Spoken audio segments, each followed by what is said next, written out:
নিউটাউনে ব্যবসায়ী খুন তদন্তে জিও ম্যাপিং। সোনা ব্যবসায়ী খুনের তদন্তে আগেই পুনর্নির্মাণ হয়েছে।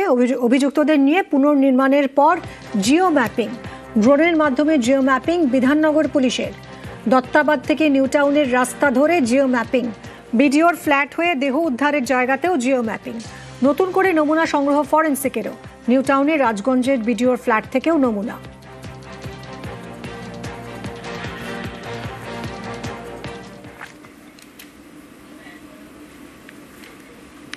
সোনা ব্যবসায়ী খুনে অভিযুক্ত রাজগঞ্জের ভিডিও এবার পুলিশের হাতে। তার গাড়ির চালকের মোবাইল ফোন থেকে ডিলিট করা ফুটেজ। তাতে নাকি দেখা গিয়েছে সোনা ব্যবসায়ীকে মারছেন ভিডিও, বুকে পা তুলে দিয়েছেন, প্রাণে মেরে ফেলার হুমকিও দিচ্ছেন।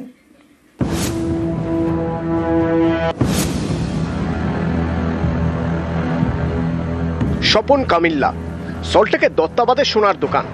গত 30শে অক্টোবর নিউটাউনের যাত্রাগাছি থেকে তার ক্ষতবিক্ষত দেহ উদ্ধার হয়। জলপাইগুড়ির রাজগঞ্জের বিডিও প্রশান্ত বর্মনের বিরুদ্ধে খুনের অভিযোগ দায়ের করে নিহতের পরিবার, যার ভিত্তিতে এফআইআর হয়। এই ঘটনায় আগেই বিডিওর গাড়ি চালক রাজু ঢালিকে গ্রেপ্তার করেছে পুলিশ। তদন্তকারীদের দাবি, রাজুর মোবাইল ফোন থেকে মিলেছে ডিলিট করে দেওয়া ভিডিও ফুটেজ। বিস্ফোরক সেই ফুটেজে নাকি দেখা গিয়েছে সোনা ব্যবসায়ী স্বপন কামিল্লার বুকে পা তুলে মারছেন রাজগঞ্জের বিডিও প্রশান্ত বর্মন, প্রাণে মেরে ফেলার হুমকি দিচ্ছেন। রাজবংশী ভাষায় বলছেন, আমি বুঝে নেব। বিডিওর পরনে কালো গেঞ্জি এবং হাফ প্যান্ট। বিডিও প্রশান্ত বর্মনের গাড়ির চালক রাজু ঢালিকে জেরা করে তদন্তকারীরা জানতে পেরেছেন রাজগঞ্জের বিডিও রাজুকে নির্দেশ দেন মোবাইল ফোন থেকে সব ভিডিও ডিলিট করে দিতে, কিন্তু একটা ভিডিও রেখে দিয়েছিলেন রাজু।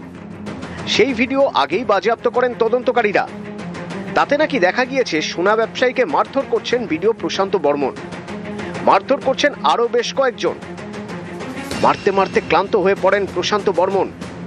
তখন বাকিদের নির্দেশ দেন মারধর চালিয়ে যেতে, বলেন মারা গেলে তিনি বুঝে নেবেন।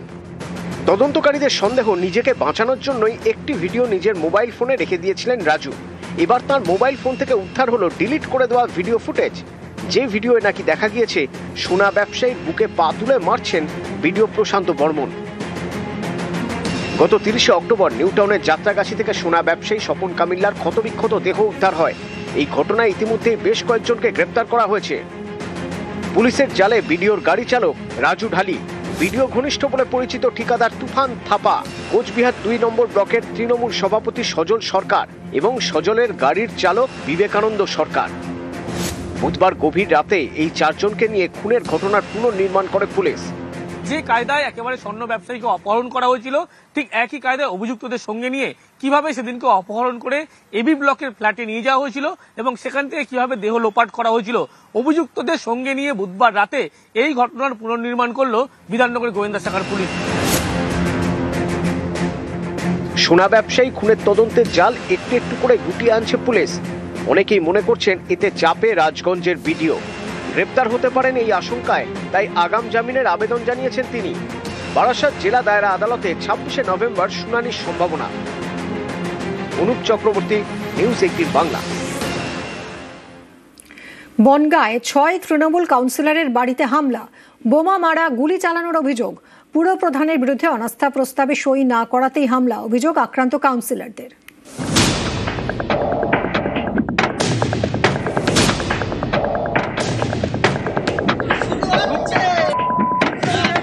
বুধবার রাতে বনগাঁয় পরপর 6 তৃণমূল কাউন্সিলরের বাড়িতে হামলা, এলোপাথারি ইট ভাঙচুর, বোমা মারা এবং গুলি চালানোর অভিযোগ। গুলি ইট ছুটছে, অবশ্যই আতঙ্কে আছি। মদের বোতল, সিসি ক্যামেরা ভেঙে দিয়েছে, 4 রাউন্ড গুলি ছুড়েছে। আমার বাড়িতেও হামলা হয়েছে এবং অজস্র বাইরের ছেলে এসছে, সব মুখে কাপড় বাঁধা। এখনো জানতে পারিনি কি কারণে হামলা। কাউন্সিলরদের বাড়িতে বোমা, গুলি, ইট, অবশ্যই আতঙ্কে ভয় আছে।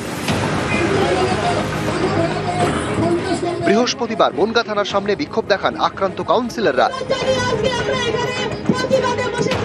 সেই বিক্ষোভে সামিল হন বনগাঁ ঠাকুরবাড়ির সদস্য রাজ্যসভা তৃণমূল সাংসদ মমতা বালা ঠাকুর।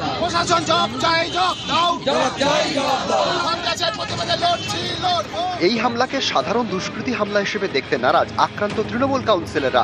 তাঁদের বক্তব্য, বুধবার বনগাঁর পুরপ্রধান গোপাল শেঠের বিরুদ্ধে অনাস্থা প্রস্তাব আনা হয়।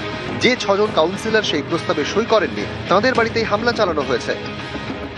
আমাদের জেলার সভাপতি জেলা পার্টি অফিসে ডেকেছিলেন, যখন কিনা একটা আমাদের কাগজ ধরিয়ে দিল, লেখা ছিল যে পৌর প্রধানের বিরুদ্ধে অনাস্থা। অনেকে সই করেছিল এবং আমরা 6 জন কাউন্সিলর আমরা অনাস্থার বিরুদ্ধে সই করিনি। যখন রাত 12টা 12:30 বাজে, জানি না কারা মোটর সাইকেল করে চড়ে এসে 10 থেকে 12 রাউন্ড গুলি চালিয়েছিল। আমার ছেলে যে ঘরে থাকে সেই কাঁচ ফুটো হয়ে এবং দরজাটা ছিদ্র হয়ে গেছে।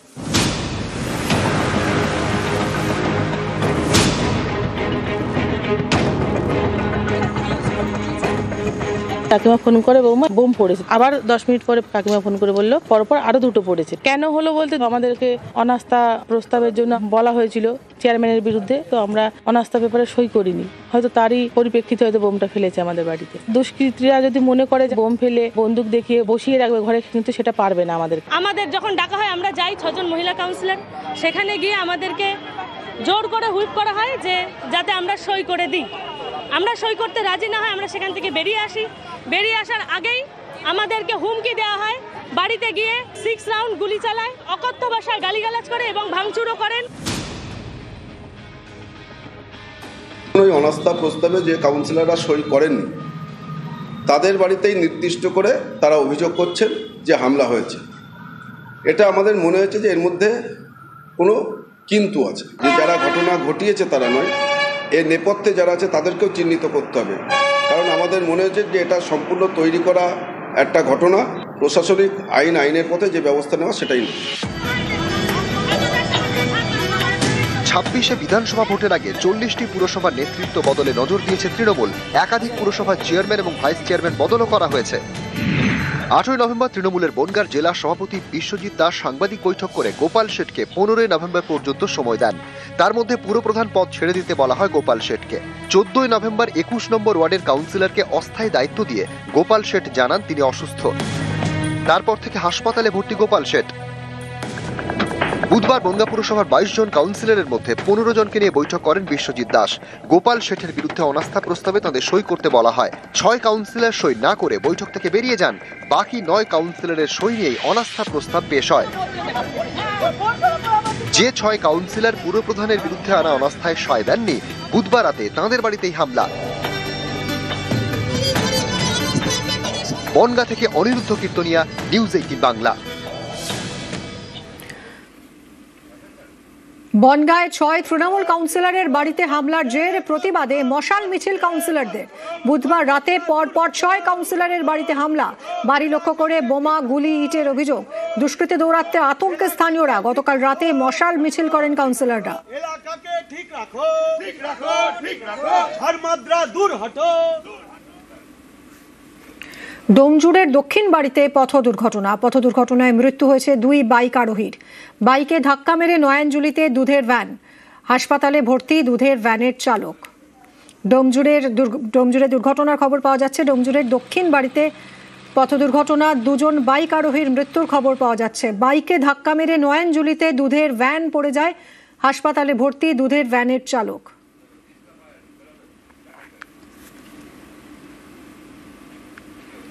জলপাইগুড়িতে তিস্তা সেতুর পাশে লরিতে আগুন, দমোহনীতে পুড়ে ছাই 12 চাকার লরি।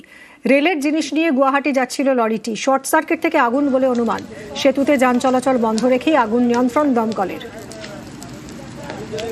ब्रिज पार किया, अचानक एक ही बार देख रहे पूरा माल में आग लग गया था। कैसे लगा वो पता ही नहीं चला कि कैसे लगा। आग लगने के बाद तो टायर ब्लास्ट हो रहा था, डर से आदमी तो हट गए। गाड़ी में क्या था? ये सोलर प्लेट था। बहुत জোরে আওয়াজ হলো। আওয়াজ হওয়ার পরে আমরা সবাই বাইরে দৌড়ে বেরোলাম, দেখলাম যে এখানে একটা গাড়িতে ধাক্কা লেগে, হয়তো নিজে নিজেই ধাক্কা লেগেছে কিনা জানি না, পুরো আগুন জ্বলছে।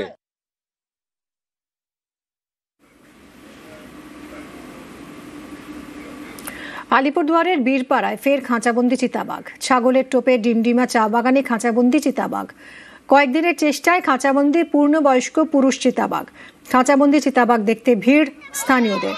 প্রাথমিক চিকিৎসার পর জঙ্গলে ছাড়া হবে চিতাবাঘটিকে।